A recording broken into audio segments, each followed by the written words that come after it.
चलो अब तू गया बेटा। खरगोश कछुए को ठिकाने लगाने के लिए पुल को काट देता है। आजा आजा। क्या रे भिख मंगिया, क्या देख रहा है? साला ये खरगोश बेचारे कछुए से फिर रेस लगा लेता है। रोम रोम भाइयों। तभी कछुआ अपनी पूर्वजों के दिखाए रास्ते पे चला जाता है और रेस जीतने के लिए पास के सभी कछुओं को बता देता है। हाँ भाई सुन ना, सामान लेके पहुँच और बंदे लोग को भी कॉल कर दे। तभी सबसे पास वाला कछुआ अपना काम शुरू कर देता है। नहीं सारुण के यहाँ कुछ तो गड़बड़ है। इधर ये खरगोश कछुए को अपने से इतना आगे देख के सदमे में था। ऐसा कैसे हो सकता है? हमारे यहाँ ऐसा ही होता है।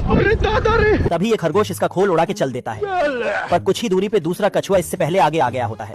चीटिंग करता है तू। बेचारा खरगोश जितना भी आगे जाता, पर कछुआ इससे पहले ही वहाँ पहुँच जाता था। एक करे भाई, एक करे। तभी खरगोश कछुए को रोकने के लिए रास्ता ब्लॉक कर देता है। मस्त प्लान। ये कैसे हो गया है? थक हार कर खरगोश पुल ही उड़ा देता है, पर इससे भी कोई फायदा नहीं होता है। बाबू तभी कछुआ रेस जीत जाता है जय हिंद दोस्तों। और सारा पैसा पलटन में बांट देता है। हे प्रभु।